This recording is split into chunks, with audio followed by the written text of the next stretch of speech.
السلام عليكم ورحمة الله وبركاته. الحمد لله الذي هدانا لهذا وما كنا لنهتدي لولا أن هدانا الله، وأشهد أن لا إله إلا الله وحده لا شريك له، له الملك وله الحمد وهو على كل شيء قدير. صلى الله تعالى على خير خلقه محمد وعلى آله وأصحابه أجمعين. أما بعد. கணியத்திற்குரிய எல்லாம் வல்ல அல்லாஹ்வின் நல்லடியார்களே, அல்லாஹுடைய மாபெரும் அருளை கொண்டு ரமதானுடைய 19 நாட்கள் இன்றோடு சேர்த்து 20 நாட்கள் நபி ஸல்லல்லாஹு அலைஹி வஸல்லம் அவருடைய வரலாற்றை நாம் பார்த்து வருகிறோம்.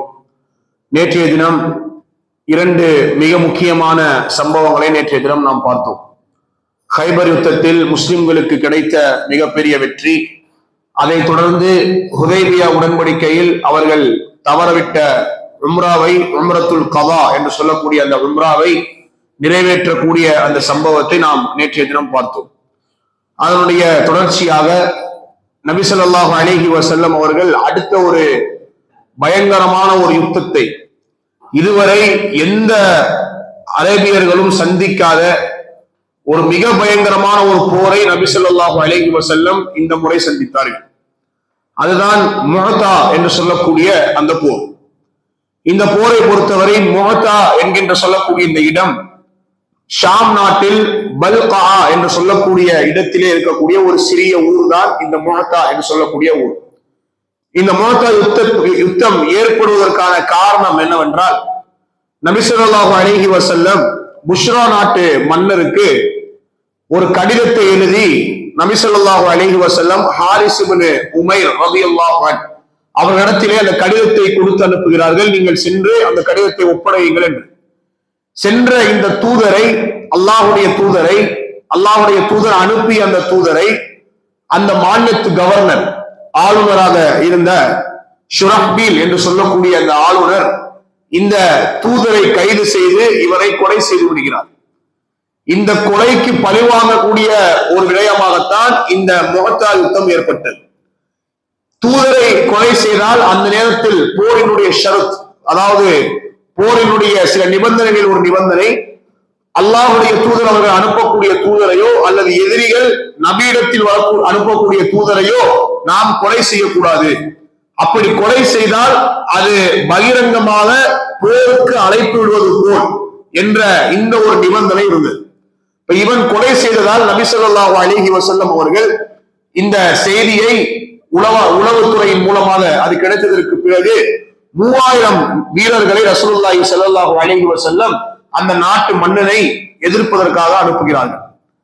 இந்த 3000 வீரர்களுக்கு நபி ஸல்லல்லாஹு அலைஹி வஸல்லம் 3 படை தளபதிகளை நியமிக்கிறார்கள். முதலில் ரசூல் ஸல்லல்லாஹு அலைஹி வஸல்லம் சொன்னாங்க, ஸெய்த் பின் ஹாரிஸா இந்த போருக்கு, இந்த படைக்கு தலைமை தாங்குவார். அவர் கொலை செய்யப்பட்டு விட்டால் ஜாஃபர் ரலியல்லாஹு அன்ஹு தலைமை தாங்குவார். அவரும் கொலை செய்யப்பட்டு விட்டால் அப்துல்லா இப்னு ரவாஹா ரலியல்லாஹு அன்ஹு தலைமை தாங்குவார் என்று இந்த 3 படை தளபதிகளை ரசூல் ஸல்லல்லாஹு அலைஹி வஸல்லம் சொல்றாங்க.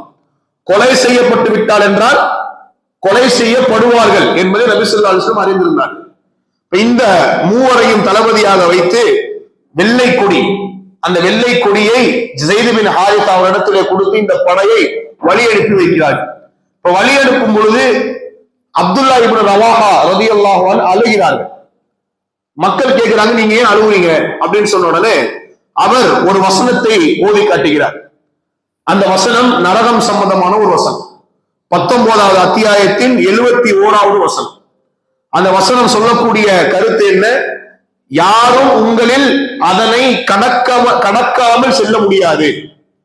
யாரும் உங்களில் அதனை கடக்காமல் செல்ல முடியாது என்ற இந்த வசனத்தை ஓதி என்னுடைய நிலைமை நாளை மறுமையில் என்ன ஆகுமோ என்று அவர் சிந்தனையில் அப்துல்லா இப்னு ரவாஹா அழுகிறார். என்ன கடக்கிறது என்றால் எது? சிராத் என்கின்ற அந்த பாலத்தை நாளை மறுமையில் எல்லோரும் கடக்க வேண்டும். அந்த ஒரு நிலைமையை குறித்துதான் அப்துல்லா இப்னு ரவாஹா அழுகிறார்கள். நீங்க யார் அழுகிறாங்கன்னு நம்ம பார்க்கணும். எந்த நபித்தோழர்களை பார்த்து அல்லாஹ் ரலியல்லாஹு அன்ஹும் வ ரது அன், அவர்களும் அல்லாஹ்வை பொருந்திக் கொண்டார்கள், அல்லாஹ்வும் அவர்களை பொருந்திக் கொண்டார். ஆறுகள் ஓடக்கூடிய அந்த சொர்க்கம் அவர்களுக்கு உரித்தாகிவிட்டது என்று எந்த சஹாபாக்களை அல்லாஹ் குர்ஆனில் புகழ்ந்தானோ, யாருக்கு சொர்க்கம் உரித்தாக்கப்பட்டதோ அந்த சஹாபாக்கள் நரகத்தை குறித்து கவலைப்படுகிறார்கள். உஸ்மான் ரலியல்லாஹு அன்ஹு அவர்கள் கூட கபரை பார்த்து விட்டால் தாடி நலையும் அளவிற்கு அழக்கூடியவர்களாக இருந்தார்கள். நரகத்தினுடைய வசனங்களை சஹாபாக்கள் கேட்டுவிட்டால் உள்ளமெல்லாம் துடித்து நடுங்கி விடும் அவர்களுக்கு. அப்ப நமக்கும் இந்த வசனங்கள் நம்முடைய குர்ஆனில் இருக்கிறது, நமக்கு முன்னாலும் அந்த வசனங்கள் இருக்கிறது. ஆனால் அந்த நரகத்தை குறித்து நாம் எத்தனை முறை கவலைப்பட்டு இருக்கிறோம். நாளை மறுமையில் என் இறைவனுக்கு முன்னால் நான் இருக்க வேண்டும், அவன் என்னை விசாரிப்பான், அதிலிருந்து ஒருபோதும் எம்மால் தப்பிக்க முடியாது, யாரும் எம்மை அந்த நாளில் நமக்கு உதவி செய்ய மாட்டார்கள் என்ற அந்த நிலைமையை எல்லாம் படிக்கக்கூடிய நாம் மறுமைக்காக நாம் எம்முடைய தயாரிப்பை எப்படி ஏற்படுத்தி வைத்திருக்கிறோம் என்பதை சிந்தித்து பார்க்க வேண்டும். மரணம் எப்போது வேண்டுமானால் என்னிடம் வந்தடையலாம். நாளை மறுமையில் அல்லாஹ் என்னிடம் தொழுகையை குறித்து முதல் கேள்வி எழுப்பப்பட்டால் என்னிடத்தில் பதில் இருக்கிறதா? இந்த உலகத்தில் எத்தனை பாவங்களை நான் மறைத்து வெளிப்படையாக செய்தேன், அந்த பாவங்களை குறித்து இறைவன் என்னை பிடித்து விட்டால், என்னை தண்டித்து விட்டால் என் நிலைமை என்ன என்பதை பற்றி நாம் யோசித்திருக்கிறோமா? அதனாலதான் அல்லாஹ் சொல்கிறான், அல்ஹாக்குமுத் தகாசுர் ஹத்தா ஸுர்துமுல் மகாபிர். இந்த செல்வத்தை சம்பாதிப்பதிலேயே மனிதன் குறியாக இருக்கிறான். எதுவரை கபருக்குள் செல்லும் வரை அதற்கு பின்னாலேயே ஓடுகிறான் என்று அல்லாஹ் குர்ஆன்ல சொல்றான். இன்னொரு சூறாவில் அல்லாஹ் கேட்கிறான், அஃபலா யஅலமு இதா புஸிர மா ஃபில் குபூர். அவன் அறியவில்லையா கபரில் இருந்து அவன் எழுப்பப்படுவான் என்று அல்லாஹ் கேட்கிறான். அது கண்ணியத்திற்குரியவர்களே, சஹாபாக்களுக்கு இருந்த அந்த கவலை அவர்களை நல்ல அமலின் பக்கம் விரைய வைத்தது, நல்ல அமலின் பக்கம் அவர்களை செல்ல வைத்தது. இந்த கவலை நம்மிடத்தில் இருந்தால் நிச்சயமாக ஒருபோதும் நாம் தொழுகையை விட மாட்டோம். இந்த கவலை நம்மிடத்தில் இருந்தால் பாவத்தில் அவ்வளவு எளிதாக நாம் விட மாட்டோம். அத அப்துல்லா இப்னு ரவாஹா ரலியல்லாஹு அன்ஹு இதை நினைத்து அழுதார்கள். மக்கள் சொன்னார்கள், அப்துல்லா இப்னு ரவாஹாவே அல்லாஹ் உங்களுக்கு கருணை காட்டட்டும், அல்லாஹ் உங்களை ஒருபோதும் அப்படி செய்ய மாட்டான், நீங்கள் கவலைப்படாமல் சென்று வாருங்கள் என்று அப்துல்லா இப்னு ரவாஹா ரலியல்லாஹு அன்ஹு அந்த இடத்தை விட்டு அந்த படை தளபதிகள் அந்த படை அப்படியே கிளம்பி செல்கிறது. நபி ஸல்லல்லாஹு அலைஹி வஸல்லம் அவர்களை சனியத்துல் வதா என்று சொல்லக்கூடிய அந்த இடம் வரை வந்து வழி அனுப்பிவிட்டு மீண்டும் இல்லத்திற்கு திரும்பினார்கள். இந்த படை ஷாம் நாட்டை சென்றடைகிறது. ஷாம் நாட்டை சென்றடையும் போது இன்னொரு ஒரு திடுக்கிடக்கூடிய ஒரு செய்தி அவர்களுக்கு கிடைக்கிறது. என்னவென்றால், மேலும் 1,00,000 வீரர்கள் ரோமர்கள் ஏற்கனவே இருந்த படையோடு அவர்கள் சேர்ந்து விட்டார்கள். ஏற்கனவே 1,00,000 வீரர்கள், அதோடு சேர்த்து இன்னும் 1,00,000 வீரர்கள் சேர்ந்து விட்டார்கள் என்கின்ற திடுக்கிடும் செய்தி சஹாபாக்களுக்கு கிடைக்கிறது. 3000 2,00,000 எப்படி சாத்தியம்? இது சஹாபாக்களுக்கு மத்தியில் ஒரு ஆலோசனை. எப்படி நாம் இதை எதிர்கொள்ள போகிறோம்? ஆலோசனை சபையிலே சில கருத்துகள் முன்வைக்கப்படுகின்றன. நாம் அல்லாஹ்வுடைய தூதருக்கு கடிதம் எழுதலாமா மேலும் வீரர்களை அனுப்புவதற்காக, அல்லது நாம் திரும்பி சென்று விடலாமா என்கின்ற இந்த டிஸ்கஷன் நடக்கும் பொழுது அப்துல்லா இப்னு ரவாஹா சொல்கிறார், நாம் மதீனாவிலிருந்து புறப்படும் பொழுது எந்த நியத்தில் நாம் புறப்பட்டோம்? எல்லோரும் வீர மரணத்தை நோக்கிதானே புறப்பட்டோம். வெற்றி என்பது எதை கொண்டு இதுவரை தீர்மானிக்கப்பட்டது?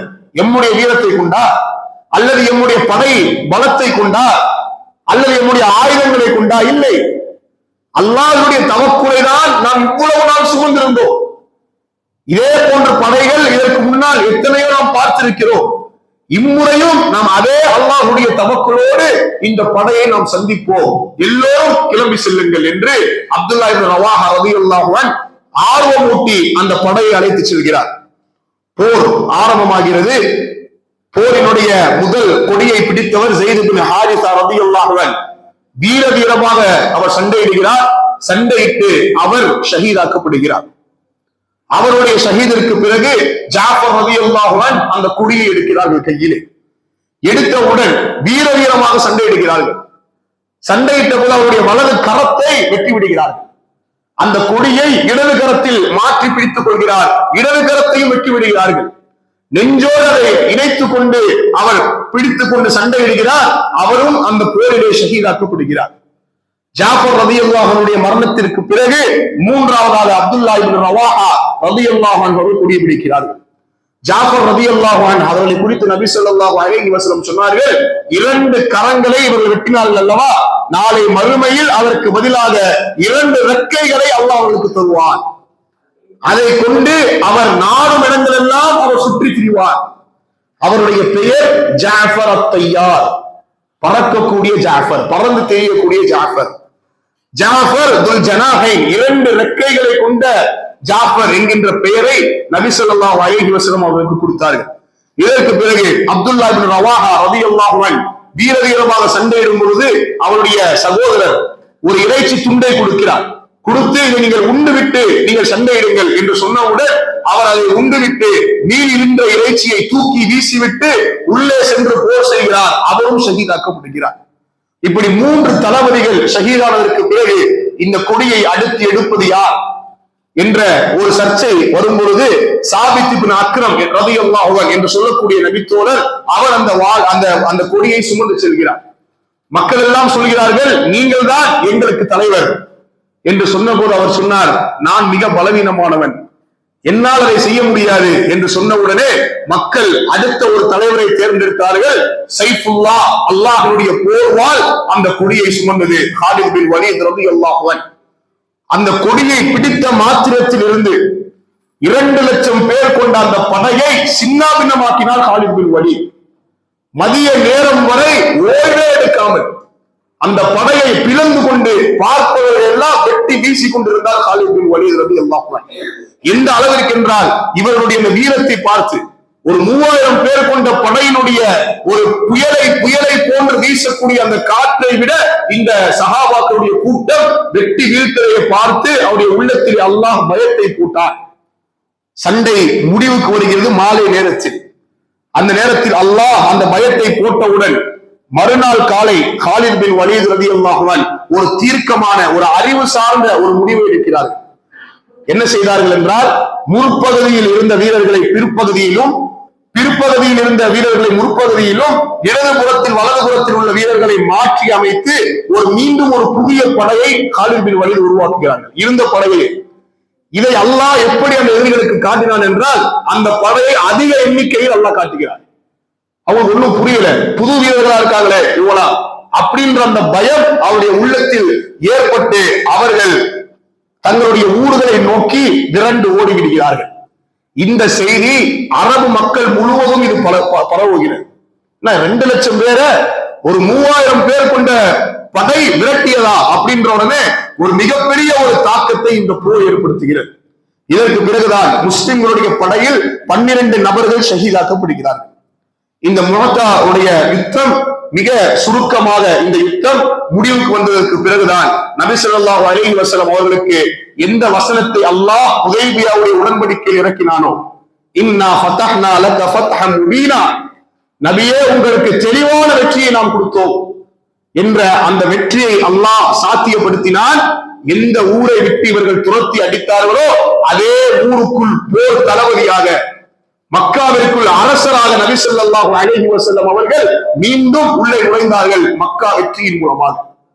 மக்கா வெற்றி ஹிஜ்ரி 8 இதே ரமதானுடைய மாதத்தில் இது நடைபெறுகிறது. இந்த மக்கா வெற்றி நடைபெறுவதற்கு முன்னால் நடந்த சில சம்பவங்கள். ஏன் இந்த மக்கா வெற்றி ஏற்பட்டது? ஹுதைபியாவுடைய உடன்படிக்கை நமக்கு தெரியும், 4 நிபந்தனைகள் போடப்பட்டிருந்தன. அதில் ஒரு நிபந்தனை, யாரெல்லாம் முஸ்லிம்களுடைய கூட்டத்தில் இணைந்து கொள்கிறார்களோ அவர்களை சார்ந்தவர்கள், அவர்களுக்கு ஏதாவது நடந்தால் முஸ்லிம்களே பொறுப்பு, குறைஷிகளுடைய கூட்டத்தில் கலந்து கொள்பவர்கள் குறைஷிகளே அதற்கு பொறுப்பு என்ற அந்த 3வது அம்சம். இந்த 3வது அம்சத்தை சில குறைஷிகள் மீறினார்கள். எப்படி மீறினாங்க அப்படின்னா, ஹுஸா பக்ர் என்ற 2 கோத்திரம். இந்த 2 கோத்திரமும் முன்னால் இருந்தே அவருக்கு மத்தியில் ஒரு பகைமை இருந்தது. அடிக்கடி சண்டையிட்டு வந்தார்கள். எப்போ இந்த ஹுதைபியா உடன்படிக்கை ஏற்பட்டதோ சண்டையை சற்று நிறுத்தி வைத்திருந்தார்கள் அவர்கள். மீண்டும் இந்த சண்டையை தொடங்கும் விதமாக அந்த ஹுஸாவுடைய கோத்திரம், இவர்கள் நபியை சேர்ந்த கோத்திரம், நபியினுடைய கூட்டத்தில் சேர்ந்த கோத்திரம். பக்ர் என்கின்ற கோத்திரம் குறைஷிகளுடைய படையில் சேர்ந்த கோத்திரம். அப்ப பக்ருடைய கிளையிலிருந்து என்ன செய்கிறார் என்றால், நௌஃபல் இப்னு முஆவியா என்று சொல்லக்கூடிய ஒருவன் அவனுடைய கூட்டத்தை அழைத்துக் கொண்டு பக்கருடைய கிளையை சென்று தாக்குகிறான். தாக்கியவுடன் அந்த தாக்குதல் அதிகமாகவே நிறைய நபர்கள் அதுல கொல்லப்படுறாங்க. கொல்லப்பட்ட உடனே அந்த சண்டையை அப்படியே சண்டை போட்டுக்கிட்டு என்ன பண்ணிடுவாங்கன்னா ஹரமுக்குள்ள நுழைஞ்சிருவாங்க.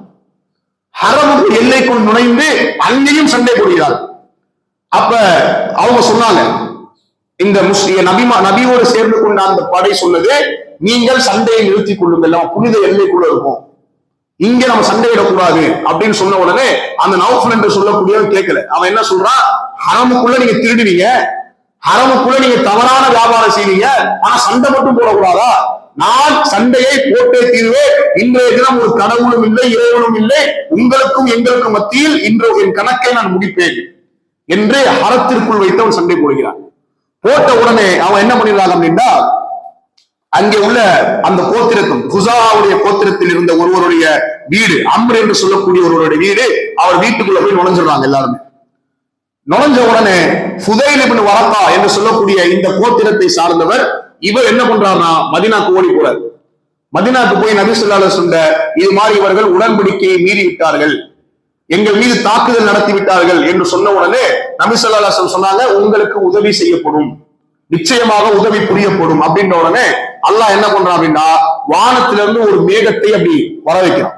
வந்தோடனே நபி ஸல்லல்லாஹு அலைஹி வஸல்லம் சொன்னாங்க, உங்களுக்கு உதவி கிடைத்து விட்டது, அதுக்கு ஒரு சைனா தான் அல்லாஹ் என்ன பண்ணியிருக்கான், இதை வர வச்சிருக்கான் அப்படின்னு சொன்ன உடனே நபி ஸல்லல்லாஹு அலைஹி வஸல்லம் அவர்கள் இந்த விஷயங்களை கேட்டுவிட்டு என்ன செய்யலாம் அப்படின்ற ஒரு ஆலோசனை போடப்படுகிறது. ஆனா இதுல குறிப்பிட வேண்டிய ஒரு விஷயம் என்னன்னா, இப்படிப்பட்ட ஒரு சம்பவம் ஏற்கனவே நடக்கும்ங்கிறத நபி ஸல்லல்லாஹு அலைஹி வஸல்லம் அறிந்து வைத்திருந்தாங்க. இந்த சம்பவம் நடப்பதற்கு 3 நாட்களுக்கு முன்னால் நபி ஸல்லல்லாஹு அலைஹி வஸல்லம் அவர்கள் எல்லா ஆயுதங்களையும் தயார் நிலையில் ஆயிஷா ரலியல்லாஹு வீட்டுல வச்சிருந்தாங்க. எந்த அளவுக்குன்னா அபூபக்கர் ரலியல்லாஹு அன்ஹு அடிக்கடி வந்து கேட்பாங்க, என் மகளே இந்த ஆயுதம் எதற்கு, ரசூல் எங்க போறாங்க, எந்த படையை எதிர்க்க போறாங்க அப்படின்னு உடனே எனக்கு தெரியல தந்தையே என்று ஆயிஷா ரலியல்லாஹு சொல்லுவாங்க. ரசூலுல்லாஹ் அது வரைக்கும் வெளிப்படுத்தவில்லை, மறைத்து வைத்திருந்தார்கள். ஆனால் இந்த சம்பவம் நடந்ததற்கு பிறகு இவர்கள் மதீனாவிற்கு வந்து இந்த செய்தியை சொன்னதற்கு பிறகுதான் அபூபக்கர் புரிந்து கொண்டார்கள், நாம் இந்த படையை எதிர்க்க போகிறோம் என்று. இதற்கு பிறகுதான் அபூ சுஃபியானுக்கு இந்த செய்தி தெரிய வருது. அபூ சுஃபியான் குறைஷிகளுடைய பிரதிநிதியாக இருக்கக்கூடிய அவருக்கு இந்த செய்தி தெரிஞ்ச உடனே அவருக்கு நல்லா தெரியும், ஒப்பந்தம் போட்டா அந்த ஒப்பந்தத்தை நிறைவேற்றுவதில் நபி ஸல்லல்லாஹு அலைஹி வஸல்லம் மிஞ்சியவர் யாரும் இல்லை, அதே நேரத்தில் ஒப்பந்தத்தை மீறினால் எதிர்ப்பதில் அவரை மிஞ்சியவர் யாரும் இல்லை என்பதை அபூ சுஃபியான் தெரிந்து வைத்துக் கொண்டு உடனடியாக மக்காவிலிருந்து மதீனாவுக்கு புறப்பட்டு வருகிறார். புறப்பட்டு வந்து, நம்ம இந்த மாதிரி தெரியாமல் நடந்து போச்சு, நீங்க என்னை மன்னிக்கணும், மீண்டும் அந்த ஒப்பந்தத்தை புதுப்பிக்கணும் அப்படின்ற ஒரு கோரிக்கையோடு அவர் மதீனாவிற்கு வருகிறார். மதீனாவிற்கு வந்து நேரடியாக அவர்களுடைய மகளாருடைய வீட்டிற்கு செல்கிறார்கள். உம்மு ஹபீபா ரலியல்லாஹு அன்ஹா அவங்க வீட்டுக்கு போறாங்க.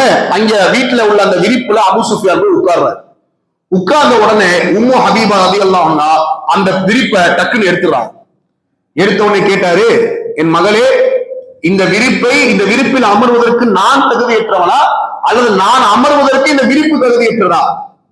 அப்ப அவர்கள் சொன்னார்கள், என் தந்தையே, இந்த விரிப்பு அல்லாஹ்வுடைய தூதர் ஸல்லல்லாஹு அலைஹி வஸல்லம் அவர்கள் அமரக்கூடிய விரிப்பு, நீங்கள் ஒரு முர்த்தத், நீங்கள் ஒரு காஃபிர், உங்களுக்கு எந்த தகுதியும் இல்லை இதில் அமர்வதற்கு. அப்ப அபூ சுஃபியான் சொன்னாரு, என்னோட இருக்க வரைக்கும் நல்லாதான் இருந்த, எப்ப என்ன விட்டு இங்க வந்தியோ அப்ப இருந்து மாறிட்ட அப்படின்னு சொல்லி அபூ சுஃபியான் அங்கிருந்து வெளியேறி அல்லாஹ்வுடைய தூதர் ஸல்லல்லாஹு அலைஹி வஸல்லம் அவர்கள் இருக்கக்கூடிய மஸ்ஜித் நபவிக்கு செல்கிறார். அங்கே சென்று அல்லாஹ்வுடைய தூதர் அவர்களே, இந்த மாதிரி தப்பு நடந்து போச்சு, நீங்க எங்களை மன்னிக்கணும், மீண்டும் அந்த ஒப்பந்தத்தை புதுப்பிக்கணும் அப்படின்ற உடனே ரசூல் ஸல்லல்லாஹு அலைஹி வஸல்லம் முகத்தை திருப்பி விட்டு சென்று விடுகிறார்கள் பேசாம. உடனடி அபூபக்கர்ட்ட போறாரு. அபூபக்கர் அவர்களே, நீங்களாவது ரசூலோட எடுத்து சொல்லுங்க, நான் எதுவும் அவங்கள்ட்ட பேச முடியாது, நீங்களாச்சு அவங்களாச்சுன்னு அபூபக்கர் போயிட்டாங்க. உமர் ரலியல்லாஹு போறாரு. உமர் ரலியல்லாஹு போன உடனே நீங்களாவது சிபாரிசு பண்ணி பேசுங்க அப்படின்ற உடனே, நீ செய்த தவறுக்கு நபி ஸல்லல்லாஹு அலைஹி வஸல்லம் உன்னை விட்டு வைத்ததே என்னது ரொம்ப பெரிய விஷயம், ஒழுங்கா நீங்க இருந்து கிளம்பிடு அப்படின்னு சொல்லி உமர் ரலியல்லாஹு சிபாரிசு பண்ண மறுத்துறான். அப்ப நேரடியாக அவர் எங்க போறாருன்னா அலி ரலியல்லாஹு அன்ஹு, ஃபாத்திமா ரலியல்லாஹு அன்ஹா அவருடைய வீட்டுக்கு போறாங்க. அங்க போய், அலியே, நீ எனக்கு ரொம்ப நெருங்கிய உறவினர், நீயாச்சு ரசூலோட எடுத்து சொல்லலாம்ல அப்படின்ற உடனே அவங்க இருவரும் உன்னை பத்தி பேச முடியாது ரசூல்லாட்ட, எனக்கு பேசுறதுக்கு என்ன கிடையாது, தைரியம் கிடையாது. நபி ஸல்லல்லாஹு அலைஹி வஸல்லம் என்ன முடிவை எடுக்கிறார்களோ சமியானா வ அதானா, அதற்கு கேட்போம், நாங்கள் கட்டுப்படுவோம், உன் விஷயத்தில் எதுவும் பேச முடியாது என்று அவங்களும் மறுத்துறாங்க. அப்ப அவர் கேட்கிறார், அப்ப நான் என்னதான் செய்ய, ஏதாச்சும் ஒரு ஐடியா கொடுங்க எனக்கு அப்படின்ற உடனே அலி ரலியல்லாஹு அன்ஹு சொல்றாங்க, சரி உனக்கு வேணா ஒரு ஐடியா கொடுக்குறேன். என்ன ஐடியா அப்படின்னா, மதீனாவாசிகள் முன்னால போய் நீ இந்த மாதிரி எனக்கு பாதுகாப்பும் அச்சமற்ற அந்த தன்மையும் எனக்கு கொடுங்க அப்படின்னு சொல்லி வெளிப்படையா பகிரங்கமா நீ என்ன பண்ணு, அறிவிப்பு பண்ணு அப்படின்னு சொல்லி அலி ரலியல்லாஹு சொல்றாங்க. அப்ப அபூ சுஃபியான் கேட்கிறாரு, இப்படி சொல்றது மூலமா ஏதாச்சும் பலன் இருக்கா, என்ன நபி ஸல்லல்லாஹு அலைஹி வஸல்லம் மன்னிப்பாங்களா அப்படின்ற உடனே, பலன் தரும் நான் நினைக்கிறேன், இருந்தாலும் என்ன பண்ணு, வெளிப்படையா சொல்லிட்டு நீ மக்காவுக்கு கிளம்பி போயிரு அப்படின்னு சொன்ன உடனே அபூ சுஃபியான் இதை வெளிப்படையாக சொல்லிவிட்டு மக்காவுக்கு கிளம்பி சென்று விடுகிறார். சென்ற உடனே அங்கே குறைஷிகள் கேட்கிறாங்க, நீங்க மதீனாவுக்கு போனீங்களா இல்லையா, என்ன நடந்துச்சுன்னு சொல்லி கேட்கும் போது, நான் இப்படி ஒவ்வொருத்தையும் போய் கேட்டேன், யாரும் எனக்கு சிபாரிசு செய்யல, நான் இப்படிப்பட்ட ஒரு அறிவிப்பை அலி எனக்கு கத்துக் கொடுத்தாரு, நான் அதை சொல்லிட்டு வந்துட்டேன் அப்படின்ற உடனே குறைஷிகள் சொன்னார்கள், அலி உன்னோடு நன்றாக விளையாடி விட்டார், அலி ஒரு நல்ல விளையாட்டு உன்னோட விளையாடிட்டாரு, நீ நாசமாயிட்ட அப்படின்னு சொல்லி குறைஷிகள் அவரை ஏச ஆரம்பித்தார். இதற்கு பிறகுதான் நபி ஸல்லல்லாஹு அலைஹி வஸல்லம் அவர்கள் ஒரு படைய மக்காக்கு ரசூல் ஸல்லல்லாஹு அலைஹி வஸல்லம் போறாங்க அப்படின்ற அந்த விஷயத்தை இன்ன வரைக்கும் அவங்க வெளிப்படுத்துறாங்க. மக்காக்கு நம்ம இப்படி கிளம்பி போறோம், மக்கா நம்ம கையில வரப்போது, உள்ள போய் நம்ம அந்த சிலைகளை உடைக்கக்கூடிய அந்த விஷயங்கள்லாம் எதுவுமே சஹாபாவுக்கு தெரியாது. ரசூலுல்லாஹ் என்ன பண்றாங்கன்னா, ஒரு சின்ன படைய 8 பேர் கொண்ட ஒரு படை என்ன பண்றாங்க, அவர்கள் இனம் என்று சொல்லக்கூடிய ஒரு இடம் மதீனால இருந்து வெளியே இருக்கு, அந்த இடத்துக்கு அந்த படையை அமுச்சு வச்சிடறாங்க. அமுச்சு வச்சுட்டு நபி ஸல்லல்லாஹு அலைஹி வஸல்லம் கிளம்பி போறாங்க. எதுக்குன்னா, சுத்தி இருக்கக்கூடிய மக்கள் நபி ஸல்லல்லாஹு அலைஹி வஸல்லம் மக்காவுக்கு போல வேற எங்கேயோ போயிருக்காங்கன்ற மக்களுக்கு தெரியப்படுத்தணும் அப்படிங்கிறதுக்காக நபி ஸல்லல்லாஹு அலைஹி வஸல்லம் போற மாதிரி போய் அங்கிருந்து மக்காவுக்கு போயிட்டாங்க. மக்காவுக்கு போன உடனே இந்த படையும், இந்த 8 பேர் கொண்ட படையும் நபி ஸல்லல்லாஹு அலைஹி வஸல்லம் மக்கா சேர்கிறது.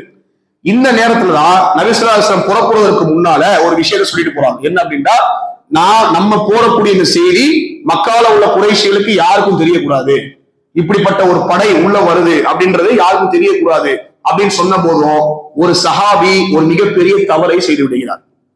அது யார் என்றால் ஹாத்திப் இப்னு அபி பல்தா ரலியல்லாஹு அன்ஹு. இவருடைய குடும்பம் மக்கால இருக்கு, இவர் குறைஷி கிடையாது, ஆனால் குறைஷிகளுக்கு மத்தியில் அங்கே வாழ்ந்தவர். இப்ப இவருடைய படை அங்க இருக்கு, இவருடைய குடும்பம் அங்க இருக்கு, இவருக்கு இந்த குடும்பத்துக்கு உதவி செய்யக்கூடியவர் யாரும் இல்ல மக்கால, அவங்க மட்டும் தனியா இருக்காங்க. இவருக்கு மனசுல ஒரு எண்ணம் வருது, முஸ்லிம்கள் இங்க இருந்து போனாங்க அப்படின்னா, அங்க போய் ஏதாச்சும் தாக்குதல் நடந்துச்சு அப்படின்னா என்னுடைய குடும்பமும் பாதிக்கப்படும் அப்படின்ற அடிப்படையில் அவர் என்ன பண்றாரு அப்படின்னா, ரசூல் ஸல்லல்லாஹு அலைஹி வஸல்லம் கட்டளையை மீறி அவரும் ஒரு கடிதத்தை எழுதுறாரு தன்னுடைய குடும்பத்தாருக்கு.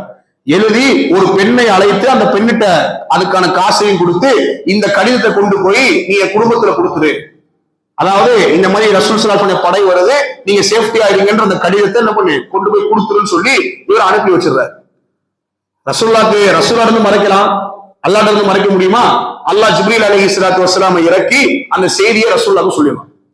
சொன்ன உடனே நபி ஸல்லல்லாஹு அலைஹி வஸல்லம் அவர்கள் அலி ரலியல்லாஹு அன்ஹு, மிக்தாத் ரலியல்லாஹு அன்ஹு, ஜுபைர் ரலியல்லாஹு அன்ஹு, இந்த 3 பேர் கொண்ட இந்த குழுவை நபி ஸல்லல்லாஹு அலைஹி வஸல்லம் என்ன பண்றாங்க, நீங்க இந்த இடத்துக்கு போங்க, இந்த கிணத்துக்கு கீழே, இந்த கிணத்து பக்கத்துல ஒரு பெண் இருப்பா, அவள் இடத்துல ஒரு கடிதம் இருக்கும், அதை நீங்கள் வாங்கி வாருங்கள் என்று 3 பேரை அனுப்புறாங்க. இவங்க 3 பேர் விரட்டி போய் அந்த பெண்ணை சென்றடைந்து அந்த கடிதம் எங்க கொடுண்ட உடனே அவ சொல்றான், எந்த கடிதமும் இல்ல அப்படின்னு மறுக்கிறான். அப்ப அலி ரலியல்லாஹு அன்ஹு சொல்றாங்க, நீ கடிதத்தை கொடுக்கவில்லை என்றால் உன்னை நிர்வாணப்படுத்தி உன்னை சித்திரவதைப்படுத்துவேன், ஒரு ஒழுங்காமலே கடிதத்தை கொடுத்து அப்படின்னு உடனே அந்த கடிதத்தை அவருடைய சடையில் அவள் பின்னி வைத்திருந்தால் அந்த கடிதத்தை எடுத்து ஒப்படைத்து விட்டார். ரசூல் ஸல்லல்லாஹு அலைஹி வஸல்லம் அந்த கடிதத்தை கொண்டு கொடுத்த உடனே ரசூலுல்லாஹ் கூப்பிட்டு கேட்கிறாங்க, ஏன் அப்படி செஞ்ச அப்படின்ற உடனே அந்த நபித்தோவர் சொல்கிறார், என்னுடைய குடும்பத்தாருக்கு யாரும் பாதுகாப்புக்கு இல்ல, அந்த ஒரு பயத்துலதான் நான் செஞ்சேன் அப்படின்ற உடனே உமர் ரலியல்லாஹு அன்ஹு சொல்கிறார்கள், இத்தல்லி அத்ரிபுனகும், அல்லாஹ்வுடைய தூதரே அனுமதி தாருங்கள், அவருடைய கழுத்தை துண்டாக்குகிறேன், இவன் நயவஞ்சகன், இவன் முனாஃபிக் என்று சொன்ன உடனே நபி ஸல்லல்லாஹு அலைஹி வஸல்லம் சொன்னாங்க, உமரே உமக்கு தெரியாதா, பத்ருடைய போர்க்களத்தில் யாரெல்லாம் கலந்து கொண்டார்களோ அவர்கள் எதை செய்தாலும் அல்லாஹ் அவரை மன்னித்து விடுவான் என்று அல்லாஹ் எனக்கு அறிவித்தது உங்களுக்கு தெரியாதா? பத்ரில் கலந்தவர்கள் அவர் என்ன தவறை செய்தாலும் அல்லாஹ் அவரை மன்னித்து விடுவான். அப்ப இந்த ஹாத்திப் இப்னு அபி பல்தா பதிலில் கலந்தவர் என்று உமக்கு தெரியாதா அப்படின்ற உடனே உமர் ரலியல்லாஹு அன்ஹு அழ ஆரம்பிக்கிறார்கள். இப்படி ஹாத்திப் இப்னு அபி பல்தா அவருடைய தவறை நபி ஸல்லல்லாஹு அலைஹி வஸல்லம் அவர்களும் மன்னித்தார்கள், அல்லாஹ்வும் மன்னித்தார். இந்த சம்பவம் முடிவடைந்ததற்கு பிறகுதான் நபி ஸல்லல்லாஹு அலைஹி வஸல்லம் படை மக்காவிற்கு புறப்படுகிறது. மக்காவிற்கு புறப்பட்டது. அங்கே சென்று என்ன நடந்தது என்பதை இன்ஷா அல்லாஹ் நாளைய தினம் நாம் பார்ப்போம். அல்லாஹ் சுப்ஹானஹு வ தஆலா எதை கேட்டோமோ அதை நடக்கக்கூடிய பாக்கியத்தை கொடுப்பாங்க.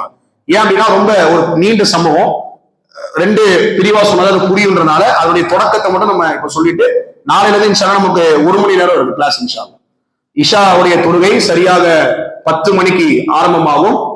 10 மணிக்கு இஷா முடிந்ததற்கு பிறகு நேரடியா நம்ம பயான்ல இன்ஷா அல்லாஹ் உட்கார்ந்துருவோம். 10:15 இருந்து 11:15 அதிகபட்சம் 11:30 மணி வரை இன்ஷா அல்லாஹ் நாம் ரசூலுல்லாஹ்வுடைய வரலாறை கேட்டுவிட்டு அதற்கு பிறகு எப்பயும் போல நீங்க என்ன செய்யலாம், தனிமையாக நீங்கள் அமர்ந்து அமல்களை நீங்கள் தொடரலாம். அதற்கு பிறகு 2:30 மணிக்கு சரியாக இரவு தொழுகை ஆரம்பமாகும். அதற்கு பிறகு எல்லோருக்கும் சஹர் உணவும் ஏற்பாடு செய்யப்படுவது என்பதை நிர்வாகத்தின் சார்பாக இங்கே சொல்லிக் கொள்கிறேன். வாஹிரு தஅவானா அனில் ஹம்துலில்லாஹி ரப்பில் ஆலமீன். சுப்ஹானக்கல்லாஹும்ம வ பிஹம்திக் அஷ்ஹது அல்லா இலாஹா இல்லா அன்த அஸ்தக்ஃபிருக வ அத்தூபு இலைக்.